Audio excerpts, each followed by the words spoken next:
ബിരിയാണിയും ഫ്രൈഡ് റൈസും പോലെ തന്നെ ഇന്നിപ്പോൾ ഏറ്റവും കൂടുതൽ എല്ലാവർക്കും ഇഷ്ടമുള്ള റൈസാണ് മന്തി റൈസ്. കൊച്ചു പിള്ളേർ വരെ ഇപ്പോൾ ഹോട്ടലിൽ ചെന്ന മന്തി ഉണ്ടെന്ന് കേട്ട് കഴിഞ്ഞാൽ അവർക്ക് മന്തി മതി എന്ന് അവർ പറയുന്നത്. അപ്പോൾ റെസ്റ്റോറൻറ്റ് സ്റ്റൈൽ മന്തി അല്ലെന്നുണ്ടെങ്കിൽ കറക്റ്റ് അറബി മന്തിയുടെ റെസിപ്പി, അതിന് സ്പെഷ്യൽ മസാലക്കൂട്ടുണ്ട്. നമ്മൾ മന്തിയുടെ മസാലയെന്നും പറഞ്ഞ് ഇപ്പോൾ മസാലകൾ പലതും വരുന്നുണ്ട്. അതുകൊണ്ട് പലതും ഞാൻ ചെയ്ത് നോക്കിയെങ്കിൽ എനിക്ക് ഒരിക്കൽ പോലും റെസിപ്പി പക്കാ റെസിപ്പിയായിട്ട് കിട്ടിയില്ല. എൻ്റെ അടുത്ത് ഒത്തിരി പേർ റിക്വസ്റ്റ് ചെയ്തൊരു റെസിപ്പിയാണ് പെർഫെക്റ്റ് ആയിട്ട് എങ്ങനെ മന്തി ചെയ്യാമെന്നുള്ള കാര്യം. അപ്പോൾ അതിനുവേണ്ടി പെർഫെക്റ്റ് മന്തി റെസിപ്പി ഞാൻ ചെയ്തതെല്ലാം ഫെയിലിയർ ആയിരുന്നു. ലാസ്റ്റ് ഒരു സ്പെഷ്യൽ മസാലക്കൂട്ടുണ്ടാക്കി ഒരു മന്തി കുറച്ച് വെറൈറ്റി ആയിട്ട് ചെയ്തപ്പോൾ റെസ്റ്റോറൻറ്റ് കഴിക്കുന്നതിനേക്കാളും ടേസ്റ്റായിട്ട് എനിക്ക് തോന്നിയ ഒരു പെർഫെക്റ്റ് റെസിപ്പിയാണിത്. പെട്ടെന്ന് ചെയ്തെടുക്കാനും പറ്റും. So guys, it me Sree, welcome to my channel village curries. Perfect mandi rice എങ്ങനെ വീട്ടിലുണ്ടാക്കുക എന്നുള്ള വീഡിയോയിലേക്ക് പോകാം.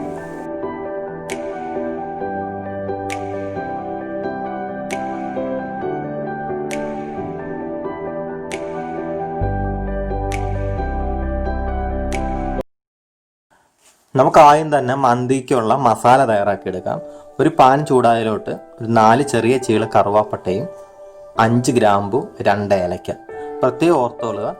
ഇതൊന്ന് ചെറുതായിട്ട് ചൂടാക്കി പൊടിച്ച് മാറ്റി വെക്കുക. ഇതാണ് നമ്മുടെ മസാലക്കൂട്ട്. ഇനി അടുത്തത് ചിക്കൻ. ഞാനിവിടെ 1/2 കിലോ എല്ലോട് കൂടിയ ചിക്കനാണ് മന്തിക്ക് എടുക്കുന്നത്. കുറച്ച് വലിയ കഷ്ണമായിട്ട് എടുക്കുക വേണം. സ്കിന്നോട് കൂടി ചിക്കനാണ് മന്തി ഉണ്ടാക്കാനായിട്ട് ആവശ്യമുള്ളത്. ഇപ്പോൾ സ്കിന്നോട് കൂടി ചിക്കൻ കിട്ടിയില്ല, അതുകൊണ്ടാണ് ഞാനിപ്പോൾ ഈ ചിക്കൻ്റെ ഒരു ടൂത്ത് പിക്കോ എന്തെങ്കിലും കൊണ്ട് ചെറുതായിട്ട് ഇങ്ങനെ കുത്തി കൊടുക്കുക. നമ്മുടെ മസാല എല്ലാം അത് പിടിക്കാനായിട്ടാണ്. ഇനി ഇപ്പോൾ ഈ ചിക്കനിലോട്ടേക്ക് ഞാൻ കുറച്ച് ഫുഡ് കളർ ഒന്ന് ചെറുതായിട്ട് ചേർത്ത് കൊടുക്കുകയാണ്. ബ്രഷ് കൊണ്ടൊന്ന് അടിച്ചു കൊടുക്കുകയാണ്. റെഡ് ഫുഡ് കളറാണിത്. നമ്മൾ കടകളിൽ നിന്ന് കഴിക്കുന്ന മന്തി നിങ്ങൾ നോക്കി കാണാൻ പറ്റും. അതിന് നല്ലൊരു റെഡ് കളറുണ്ട്. അത് ഫുഡ് കളർ ചേർക്കുന്നതാണ്. ഫുഡ് കളർ ശരീരത്തിന് ചേർത്തതാണ്. ഇത് ഓപ്ഷനിലാണ്. ആവശ്യമുണ്ടെങ്കിൽ മാത്രം ചേർത്താൽ മതി. ഞാനിപ്പോൾ ഫോട്ടോ ഒക്കെ എടുക്കുന്നതുകൊണ്ട് മാത്രമാണ്, ഇങ്ങനെ ഉണ്ടായി കാണിക്കുന്നതുകൊണ്ട് മാത്രം ചെയ്യുന്നതേ ഉള്ളൂ. ഈ ചിക്കന് ഒരു കുക്കറിലേക്ക് വെച്ച് കൊടുക്കുകയാണ്. അത്യാവശ്യം നല്ല ചുവട് കട്ടിയുള്ള പാത്രം. കുക്കർ ഏത് പാത്രമായാലും കുഴപ്പമില്ല. ഇത് ബ്രോയിലർ ചിക്കൻ ആയതുകൊണ്ട് തന്നെ പെട്ടെന്ന് തന്നെ ഇത് വെന്ത് വരും. അപ്പോൾ അതുകൊണ്ട് നമുക്ക് സാധാരണ പാത്രത്തിൻ്റെ ഉപയോഗിക്കാം. കുക്കറിൻ്റെ ആവശ്യമില്ല. കുക്കറിലോട്ട് ഇട്ടതിന് ശേഷം വേണം നമുക്കിനകത്ത് ബാക്കി ഇൻഗ്രീഡിയൻസ് എല്ലാം ഇതിനകത്ത് ആഡ് ചെയ്ത് കൊടുക്കാൻ. ഇപ്പോൾ ഇവിടെ ഇതിലോട്ട് ആദ്യമായിട്ട് ഞാനൊരു 1.5 ടീസ്പൂൺ ജിഞ്ചർ ഗാർലിക് പേസ്റ്റ് ആണ് ആഡ് ചെയ്ത് കൊടുക്കുന്നത്. 1.5 ടീസ്പൂണേ ചേർക്കാവുള്ളൂ. അതായത് ഈ ചിക്കൻ്റെ അളവിന്. ഇപ്പോൾ ഇതൊരു 1/2 കിലോ ഉണ്ട്. 1 ടീസ്പൂൺ പച്ചമുളക് ചതച്ചത്. ബിരിയാണിക്ക് ചെയ്യുന്ന പോലെ നമ്മൾ 3 കൂടെ ചേർത്ത് ഒന്നിച്ചടിച്ചെടുക്കരുത്.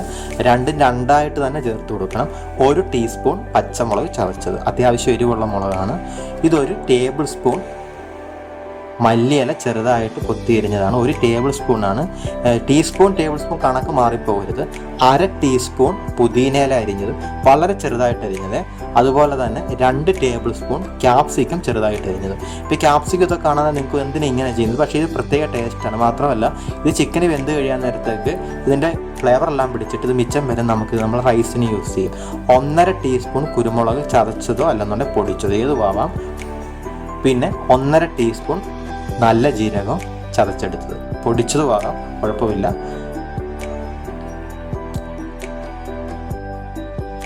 ഇനി അടുത്തത് ചിക്കൻ ക്യൂബ്സ് ആണ്, നമ്മുടെ മാഗി ക്യൂബ്സ്. ചിക്കൻ സ്റ്റോക്ക് ചേർക്കുന്നതുകൊണ്ട് തന്നെ നമ്മൾ വേറെ ഉപ്പ് ചേർക്കേണ്ട ആവശ്യമില്ല. സ്റ്റോക്കിന് ഇപ്പോൾ ചേർക്കുന്ന ഈ മാഗി ക്യൂബ്സിനൊക്കെ അത്യാവശ്യം ഉപ്പുണ്ട്. ഇതൊന്ന് നന്നായിട്ട് പുരട്ടി കൊടുക്കണം. ഒന്ന് ചൂടാകുന്ന പക്ഷം പെട്ടെന്ന് തന്നെ മാഗി ക്യൂബ്സ് ഇതിലേക്ക് അങ്ങ് അലിഞ്ഞ് ചേർന്നോളും. ഞാനിവിടെ ഒരു 3 ചെറിയ ചീള് കറുവാപ്പട്ട ഇട്ട് കൊടുത്തിട്ടുണ്ട്. അതുപോലെ തന്നെ 1/2 ടീസ്പൂൺ മസാലപ്പൊടി. ഈ മസാലപ്പൊടി നമ്മൾ പൊടിച്ചു വച്ചിരിക്കുന്ന സ്പെഷ്യൽ മന്തിക്കായിട്ടുള്ള ഗരം മസാലയാണ്. ഇതാണ് ഇവിടുത്തെ മസാലക്കൂട്ടെന്ന് പറയുന്നത്. 1/4 കപ്പ് സൺഫ്ലവർ ഓയിലും കൂടെ ഒഴിച്ചു കൊടുക്കുക. സൺഫ്ലവർ ഓയിൽ അല്ലെന്നുണ്ടെങ്കിൽ എന്തെങ്കിലും നല്ല വെജിറ്റബിൾ ഓയിൽ ഒരു 1/2 കപ്പ് വരെ ഒഴിച്ചു കൊടുക്കാൻ പറ്റും. നിങ്ങൾക്ക് എണ്ണ കൂടുതൽ ഇഷ്ടമാണെന്നുണ്ടെങ്കിൽ 1/2 കപ്പ് ഒഴിച്ചു കൊടുക്കുക. 1/2 കപ്പാണ് അളവ്. അപ്പോൾ അധികം എണ്ണ റൈസിൽ വേണ്ടെന്നോർത്തൊരു മാത്രമാണ് ഞാൻ 1/4 കപ്പ് ഒഴിച്ചത്. ഇതൊന്ന് നന്നായിട്ട് യോജിപ്പിച്ച് നമുക്കൊന്ന് വേവിച്ചെടുക്കണം ആദ്യം തന്നെ. അപ്പോൾ ഞാനിവിടെ വേവിക്കാനായിട്ട് വെച്ചിട്ടുണ്ട്. ഇനിയിപ്പോൾ കുക്കറിൻ്റെ മേൽ മൂടി അതിൻ്റെ വെയിറ്റ് ഇടാതെ ഒന്നൊരു 5 മിനിറ്റ് നമുക്കിതൊന്ന് വേവിച്ചെടുക്കാം. ഇപ്പോൾ കണ്ടില്ലേ, ആ ഒരു പ്രഷർ കൊണ്ട് ചിക്കനിലെ വെള്ളം പുറത്ത് വന്നിട്ടുണ്ട്. ഇനിയിപ്പോൾ നമുക്ക് ഈ വെള്ളം വറ്റിച്ചെടുക്കണം. പിന്നെ ഒരു കാരണവശാലും കുക്കർ അടച്ചു മൂടി വെക്കരുത്. എന്തുകൊണ്ടാണെന്ന് വെച്ചാൽ വെന്ത് കുഴഞ്ഞു പോകും. നമുക്കത് ഫ്രൈ പരുവത്തിലാണ് വേണ്ടത്. ഇപ്പോൾ ഞാനിതിനകത്ത് വെള്ളമൊക്കെ വറ്റിച്ചെടുത്തിട്ടുണ്ട്. ഇപ്പോൾ നോക്കി കാണാൻ പറ്റും, എണ്ണ മാത്രമായിട്ടുണ്ട്. ഇനി അടുത്തത് നമുക്ക് ഒരു പാൻ ചൂടാക്കാൻ വെച്ചതിലോട്ടേക്ക് കുറച്ച് എണ്ണ ഒഴിച്ചു കൊടുക്കുക. നേരത്തെ വേവിച്ച് വെച്ചിരിക്കുന്ന ചിക്കനിലെ മസാല മാത്രം ഇതിലോട്ടേക്ക് കോരിയിടുക. അതായത് ആ കറുവാപ്പട്ട, ക്യാപ്സിക്കം, അതുപോലെ തന്നെ ജിഞ്ചർ ഗാർലിക് പേസ്റ്റ് എല്ലാം കൂടെ ചേർന്ന് മസാലയും ചേർത്ത് 1 ടേബിൾ സ്പൂൺ ക്യാരറ്റ് ഗ്രേറ്റ് ചെയ്ത്, അത് കൂടുതൽ വേണ്ട. അതുപോലെ തന്നെ 1/2 ടേബിൾ സ്പൂൺ ക്യാപ്സിക്കം അരിഞ്ഞതും, 1/2 ടേബിൾ സ്പൂൺ ക്യാബേജ് വളരെ ചെറുതായിട്ട് ഗ്രേറ്റ് ചെയ്തെടുത്തതും. ഇത്രയാണ് ഇതിലോട്ട്. ഇത് കാണുമ്പോഴത്തേക്ക് ഇതിൻ്റെയൊക്കെ ആവശ്യം എന്താണെന്ന്, പക്ഷേ ഇങ്ങനെ ചെയ്തെടുക്കുന്ന മന്തിക്ക് ഭയങ്കര ടേസ്റ്റാണ്. അല്പം ഉപ്പും കൂടെ, കാരണം ഇതൊരു മധുരച്ചൊവ ഉണ്ടാകുന്നതുകൊണ്ട് തന്നെ അല്പം ഉപ്പും കൂടെ ചേർത്ത് ചെറുതായിട്ട് ഒന്ന് വഴറ്റിയെടുക്കണം. വഴറ്റിയെടുക്കുമ്പോഴത്തെ പ്രത്യേകം ശ്രദ്ധിക്കുക, ഗ്യാസ് ഹൈ ഫ്ലെയിമിലായിരിക്കണം. ഇതിലേക്ക് 1 ടീസ്പൂൺ കുരുമുളകും കൂടെ ചേർത്ത് കൊടുക്കുക. നമ്മൾ റൈസിനകത്തൊക്കെ കഴിക്കുമ്പോൾ നമുക്ക് കുരുമുളക് കിട്ടുമല്ലോ, അത് നമ്മൾ ഈ ടൈമിന് ചേർത്ത് കൊടുക്കുന്ന കുരുമുളകാണ്. ഇതിപ്പോൾ ഒന്ന് വഴന്ന് വന്നിട്ടുണ്ട്. ഇത് ഞാൻ മാറ്റി വെക്കുകയാണ്. ഹൈ ഫ്ലെയിമിലാണ് വെക്കേണ്ടത്. 2 മിനിറ്റൊക്കെ തന്നെ ധാരാളമാണ്. ഇനി അടുത്തത് നമുക്ക് മന്തി റൈസിനുള്ള അരി വേവിച്ചെടുക്കാം. അതിനുവേണ്ടി 3 കപ്പ് വെള്ളമാണ് ചൂടാക്കിയിരിക്കുന്നത്. 2 കപ്പ് ബസ്മതി റൈസാണ് എടുത്തിരിക്കുന്നത്. 1 കപ്പിന് 1.5 കപ്പ് വെള്ളം എന്നുള്ള കണക്ക്. അതിലോട്ടൊക്കെ 3 തക്കോലവും 3 ഏലയ്ക്ക, ഒരു 3-4 പീസ് ചെറിയ ചീള് കറുവാപ്പട്ട, 4 ഗ്രാമ്പു, ഇത്രയും കൂടെ ഇട്ടൊന്ന് ചൂടാക്കി എടുക്കണം നന്നായിട്ട്. ഇപ്പോൾ നന്നായിട്ട് ചൂടായിട്ട് വന്നിട്ടുണ്ട്. ഇതിലോട്ടൊക്കെ ഞാനൊരു അരമുറി നാരങ്ങ പിഴിഞ്ഞൊഴിക്കുകയാണ്. ബ്ലാക്ക് ലെമൺ ആണ് മന്തിക്ക് യൂസ് ചെയ്യുന്നത്. ബ്ലാക്ക് ലെമൺ എനിക്ക് കിട്ടിയില്ല. കിട്ടാത്ത പക്ഷമാണെന്നുണ്ടെങ്കിൽ നമുക്ക് അല്പം നാരങ്ങാനീര് ചേർത്താൽ മതിയാവും. 1 ചിക്കൻ സ്റ്റോക്ക് ചേർത്ത് ഇതൊന്ന് വേവിച്ചെടുക്കുക. ചിക്കൻ സ്റ്റോക്ക് ചേർക്കുന്നതുകൊണ്ട് വേറെ ഉപ്പ് ചേർക്കേണ്ട ആവശ്യമില്ല നമുക്ക് റൈസിന്. ഇത് 2 കപ്പ് ബസ്മതി റൈസ് 1 മണിക്കൂർ വെള്ളത്തിൽ കൂത്ത് വെച്ചിരിക്കുന്നതാണ്. ഇതാണ് മന്തി റൈസിനുള്ള അരി. ഇനി ഇതിലേക്ക് 1 ടേബിൾ സ്പൂൺ സൺഫ്ലവർ ഓയിൽ ഒഴിച്ചു കൊടുക്കുക. എന്താണെന്ന് വെച്ച് കഴിഞ്ഞാൽ അരി തമ്മി ഒട്ടായിരിക്കുക. ഇനി നമുക്ക് കുറേശ്ശായിട്ട് ഇതിലോട്ടൊക്കെ അരി ചേർത്ത് കൊടുക്കുക. കറക്റ്റ് 3 കപ്പ് വെള്ളമുള്ളതുകൊണ്ട് തന്നെ അരി ഫുള്ളായിട്ട് ഈ വെള്ളത്തിൽ തന്നെ ഇരുന്ന് വെന്ത് കിട്ടും. അതിനാണ് 1 മണിക്കൂർ അരി കുതിർത്തതിന് ശേഷം നമ്മൾ ചേർത്ത് കൊടുത്തിരിക്കുന്നത്. അപ്പോൾ ഇത് നന്നായിട്ടൊന്ന് ആദ്യം ഒന്ന് തന്നെ വെന്ത് വരാനായിട്ട് വെയിറ്റ് ചെയ്യാം. ഇപ്പോൾ അരി നന്നായിട്ട് വെന്ത് വന്നിട്ടുണ്ട്. തമ്മി അങ്ങ് ഒട്ടിയിട്ടൊന്നുമില്ല. ഫുള്ളായിട്ട് അരി നന്നായിട്ട് വെന്ത് വന്നിട്ടുണ്ട്. ഇതിൽ നിന്ന് കുറച്ച് റൈസ് എടുത്ത് മാറ്റി വെക്കണം.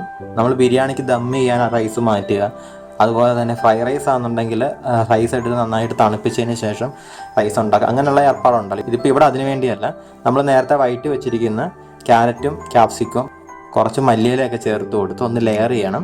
ബാക്കിയുള്ള റൈസ് കൂടെ അതിൻ്റെ മുകളിൽ ചേർത്ത് കൊടുക്കുക നന്നായിട്ട്. എന്നിട്ട് ലെയർ ചെയ്യുക. കാരണം ഇതിപ്പോഴത്തേക്ക് ഒരു 3 പേർക്ക് കഴിക്കാനുള്ള റൈസേ ഉള്ളത്.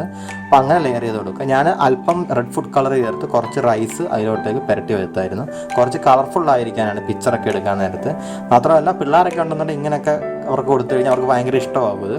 പിന്നെ നമ്മൾ ചിക്കൻ നേരത്തെ വേവിച്ച് വെച്ചിരിക്കുന്ന ആ ചിക്കൻ ഇപ്പോൾ നിങ്ങൾ കണ്ടില്ലേ, നന്നായിട്ട് അതിനകത്ത് മസാലയൊന്നും തന്നെ ഇപ്പോൾ ഒന്നും കാണാൻ പറ്റുന്നൊന്നുമില്ല. അപ്പോൾ നോക്കി ചിക്കൻ നല്ല ഡ്രൈ ഫ്രൈ ആയിട്ടിരിക്കുന്നത് കാണാൻ പറ്റും, നല്ല കളർഫുള്ളായിട്ട്. ഇനി അടുത്ത് നമുക്കൊരു സ്മോക്ക് ഫ്ലേവർ ഇതിലോട്ടൊക്കെ ഇൻഡ്യൂസ് ചെയ്യണം. അതിനായിട്ട് ഒരു ചെറിയ പാത്രത്തിൽ അല്പം ചിരട്ടക്കരി അല്ലെന്നുണ്ടെങ്കിൽ കനൽ അല്ലെന്നുണ്ടെങ്കിൽ ചാർക്കോൾ ബേൺ ചെയ്ത് ഇട്ടിട്ട് 2-3 ഡ്രോപ്സ് നെയ്യ് ഒഴിച്ചു കൊടുക്കുക. നിങ്ങൾ എണ്ണ ഒഴിച്ചു കൊടുത്തു കഴിഞ്ഞാൽ അത്രയും ടേസ്റ്റ് ഉണ്ടാവില്ല. എന്നിട്ട് ഒരു 10 മിനിറ്റ് ഒരു പ്ലേറ്റ് കൊണ്ട് അല്ലെന്നുണ്ടെങ്കിൽ ഇതിൻ്റെ ഒരു മൂടി കൊണ്ട് ഒന്ന് അടച്ചു വെക്കുക.